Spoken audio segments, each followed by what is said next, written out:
When I was young, and presumably being a huge pain in the ass, my mother told me, "You should be a lawyer." To which I vehemently responded, "I would rather be a trash collector than a lawyer." No disrespect to trash collectors, by the way. Turns out our jobs have a lot in common. Lots of garbage. Looking back on that moment with my mother now, 3 things are clearly illustrated by that exchange. 1, I was absolutely a pain in the ass. 2, my mother is a saint. And 3, what we call skepticism in childhood often evolves into stubbornness in adulthood. You know, somewhere along our misguided paths, we went to law school. In law school, for those of you that have had the pleasure of attending, or for those of you that have seen the film The Paper Chase, the educational process is quite different. Professors in law school utilize the Socratic method, which essentially involves shouting a student's name and asking a series of questions that instill deep anxiety and uncertainty. It's super healthy. It was through that learning process that my brain actually started to change. I found myself zeroing in on things that I would read or watch, asking myself, is that supported by reliable evidence? The unedited version of my internal narrative actually was, and continues to be, is that bullshit? That sounds like bullshit. Yeah. Turns out that's very on brand for lawyers because I'm pretty sure we invented bullshit. It's important for lawyers to think differently.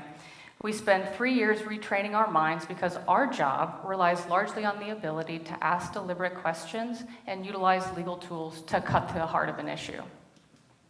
Think of it this way. We dig through a mountain of trash information. We rummage out the facts that are buried among the mess, we dust them off, make them shiny, and hold them up into the light of the judicial system. I should take a moment here to note the term fact is very different than the term information.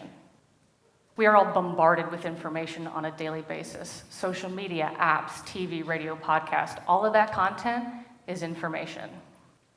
PSA, a very small percentage of that information is factual.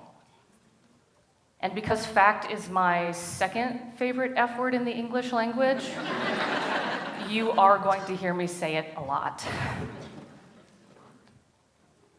In the legal system, information is tested in various ways to establish reliable facts. You've heard of the term cross-examination, right? A defendant approaches the stand, swears to tell the whole truth and nothing but the truth, and goes on to blatantly lie about how they couldn't possibly have done what they are being accused of. Then comes opposing counsel, right? It's cross-examination time. That's where the drama is. Through the process of cross-examination, lawyers are testing the credibility of a person and their information. A jury is often confronted with the question, who should we believe? My proposition to you is this: legal rules can be applied in non-legal situations. Yes, you too can be an expert spotter of bullshit. You should be asking yourself, as you consume information on a daily basis, who should I believe? Here are a few tools you can use, and you've probably heard of them. Relevance. In other words, does this information make a difference in determining what is factual? Think like a lawyer for a moment. Determining what is factual depends on the question that you're attempting to answer. So let's take this out of the courtroom for a minute. Imagine you're watching the news and you see this exchange. There have been accusations of corruption made against your campaign office. What do you have to say in response?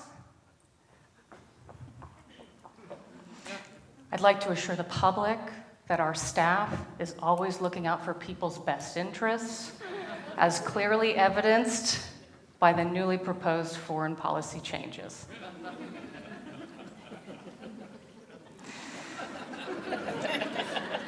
Viewing this exchange through the lens of relevance, here might be some of your thoughts. Who exactly is being accused?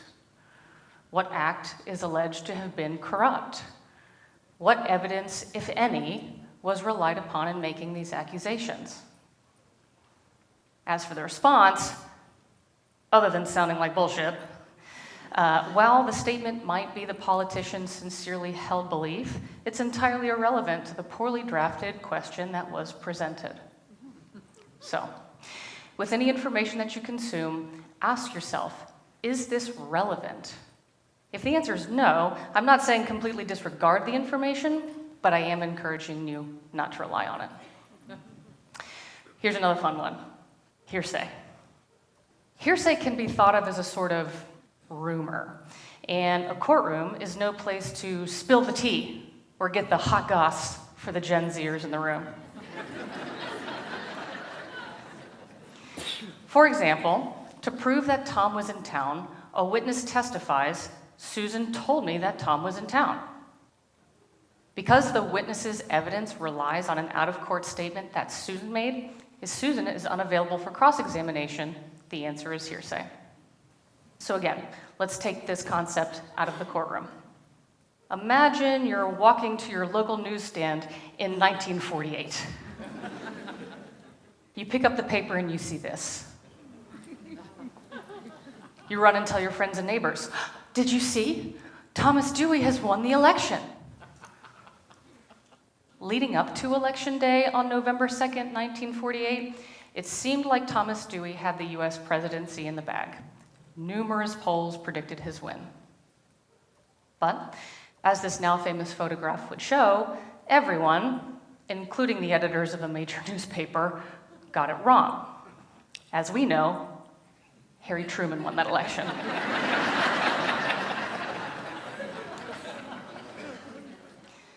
The reason courts generally find hearsay to be inadmissible is because though a witness might be accurately repeating what they heard, it's very possible that what they heard wasn't accurate. Hearsay is not necessarily the enemy, but when consuming information the way that we do, we shouldn't rely on it when searching for facts. Let's talk about opinions. There are two types of opinion testimony that are generally considered admissible in court. The first is opinion testimony by a lay witness. A lay witness can offer their opinion in court if they've personally witnessed something and what they've witnessed is relevant. The second is testimony by an expert witness. Say the issue is whether a person was driving drunk. A lay witness could testify, "I saw him at the bar when he left. He was slurring his speech and could barely stand up straight. Sure looked drunk to me." An expert witness could testify, "I reviewed the defendant's blood test results taken at the hospital the night of the accident. I can say with reasonable medical certainty that he had way more than the legal limit of alcohol in his system when he crashed." So again, let's take this idea out of the courtroom. When someone's opinion is embedded in the information that's presented to you, take a moment to evaluate whether that person would be allowed to offer an opinion in court. Are we talking about an actual expert? Are we talking about someone who's witnessed something firsthand? Or are we talking about like an influencer or an armchair quarterback? I imagine that it's becoming more and more clear why lawyers are generally cynical and cantankerous human beings. We're wired to look for these things in everything we read, watch, and listen to. And while I'm certainly not advocating for everyone to morph into a curmudgeon, I do think that these concepts can help us discern facts from all the other garbage that's thrown at us every day. Taking it a step further, if we all utilize these principles in small ways, perhaps we, not just lawyers, but everyone, can begin to stifle the spread of unreliable information. But let me be clear, this is not a don't trust the media kind of talk. In fact, I suspect most information is put into the universe with good intention, and the blatant spread of misinformation is pretty rare. Think of it like a produce display at a grocery store. Avocados, perhaps. The person who displayed the avocados likely did not place the borderline spoiled avocados there on purpose. It is reasonable to think that in a display of 100 avocados, a few of them will not make good toast. Is it the grocery employee's responsibility to squeeze each of those avocados for perfect ripeness before setting them out for purchase?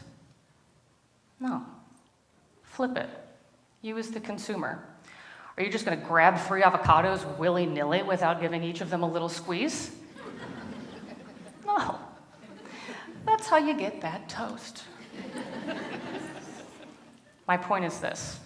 For each of us, it is our individual responsibility to exercise healthy skepticism, and the tools that we've discussed will help you do this. As crazy as it may seem, insufferable lawyers with our constant questioning and criticism may help teach those that are not lawyers to think in similar ways for the good of everyone. In that sense, perhaps skepticism is a virtue.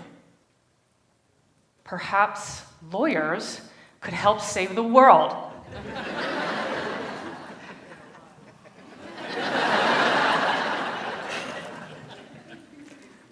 No. It's important for me to note, I don't care what you think, but I do care how you think. Like a trash collector, we need to be able to recognize and sort the garbage. The fact-finding work is worth doing. It's important that we take the information that's presented to us and squeeze it, question it, demand the evidence for it. Perhaps then, our society can start to base our values and our beliefs based on fact. And that might make a difference in helping us to realize we really aren't that different from one another. Now I'm going to go make some toast.